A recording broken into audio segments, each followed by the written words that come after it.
Capítulo 6. Por sua vez, segundo o relato de Aristófanes tomou a palavra. Sim, passou completamente o soluço, mas foi preciso acrescentar-lhe o espirro. E maravilha-me que a parte moderada do corpo deseje ruídos e cócegas dessa espécie, como o espirro, dado que parou de repente, logo que acrescentei o espirro. Então, Eristímaco disse: Meu bom Aristófanes, tem cuidado com o que fazes. Zombas de mim na altura em que vais fazer o teu discurso. Obrigas-me a vigiar de perto o que vais dizer e a espiar o que nele possa haver de risível, quando poderias falar em paz. Aristófanes soltou uma gargalhada e respondeu: Tens razão, Eristímaco. Suponhamos que eu não disse nada. Mas não me vigies, por favor. Não é provocar o riso que eu receio, e isso seria em meu proveito e de acordo com a minha musa, mas dizer coisas ridículas. Eristímaco então. Atiraste a tua flecha, Aristófanes, e pensas em fugir, mas presta atenção e acredita que terás de justificar as tuas palavras. Além disso, é possível que eu não te perdoe. Bem sabes, Eristímaco, retorquiu Aristófanes, que é minha intenção falar do amor de modo diferente que tu e Pausânias. Parece-me que os homens ignoraram inteiramente a força de Eros. Se a conhecessem, construir-lhe-iam templos grandiosos e altares. Fariam sacrifícios suntuosos, para já nada de tal em sua honra, quando é isso que seria preciso. Ele é, de todos os deuses, o mais filantropo, o protetor dos humanos e médico de males que, se fossem curados, resultaria daí a mais perfeita felicidade para a raça dos homens. Tentarei, portanto, expor-vos a sua força e, em seguida, ensiná-las aos outros. Mas devo, em primeiro lugar, falar-vos da natureza humana e das suas paixões. Com efeito, a nossa natureza original não era o que é hoje, longe disso. A princípio, havia 3 gêneros entre os homens, e não 2, como hoje, o masculino e o feminino. Um terceiro era composto dos outros 2. O seu nome subsistiu, mas a coisa desapareceu. Então, o real andrógeno, espécie e nome, reunia num único ser o princípio macho e o princípio fêmea. Agora, já não é assim, e só o nome ficou como uma injúria. Em seguida, cada homem tinha a forma de uma esfera, com as costas e as costelas em arco, 4 mãos, outras tantas pernas e 2 faces ligadas a um pescoço arredondado, absolutamente idênticas. Para essas 2 faces opostas, um único crânio, mais 4 orelhas, as partes genitais duplicadas e tudo o resto que se pode imaginar sobre o mesmo modelo. O nosso homem podia passear por onde queria, como hoje, em posição ereta.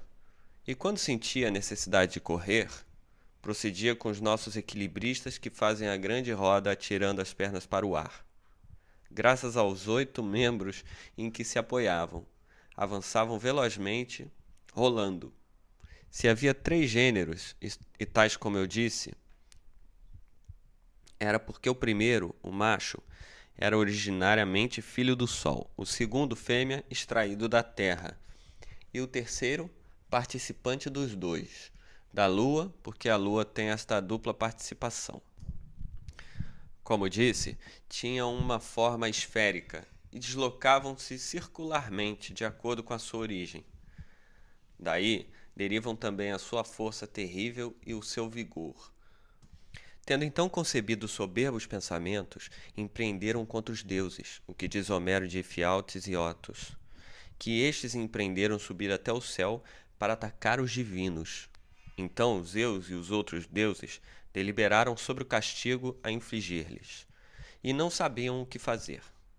Não havia meio de os matar, como aos gigantes, de os fulminar e aniquilar a sua raça. Seria suprimir os homens e o culto que os homens lhes prestam, nem de tolerar a sua insolência. Depois de uma penosa meditação, Júpiter dá finalmente a sua opinião. Creio que há um meio para que continue a haver homens e para que, tornados menos fortes, estes fiquem libertos do seu desrespeito. Vou cortar cada um deles em dois. Ficarão mais fracos e, ao mesmo tempo, aumentando o seu número, ser-nos-ão mais úteis. 2 membros bastar-lhes-ão para caminhar, e se reincindirem na impudência, cortarei de novo em 2, de modo que terão de andar a pé coxinho.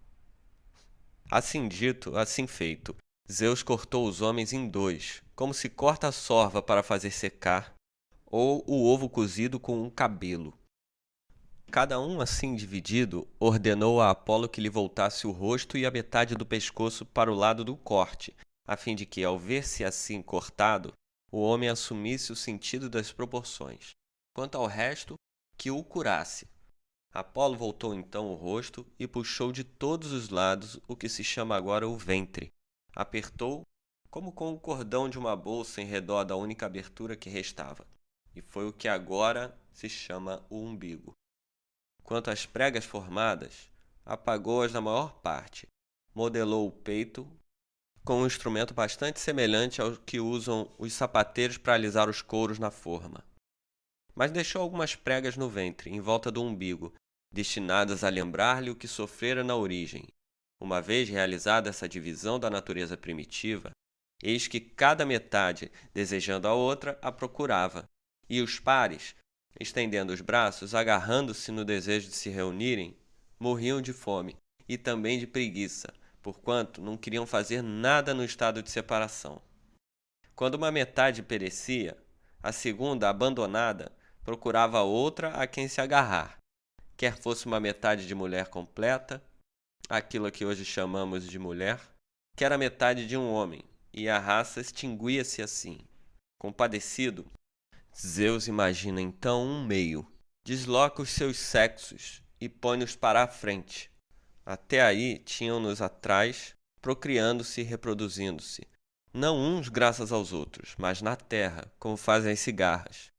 Realizou, portanto, essa deslocação para a frente, que lhes permitiu reproduzirem-se entre si, por penetração do macho na fêmea. E eis por quê. Se no acasalamento um macho encontrava uma fêmea, esta união fecunda propagaria a raça dos homens. Se um macho encontrava um macho, em breve estariam saciados. E durante os intervalos, orientavam-se para o trabalho e a procura dos meios de subsistência.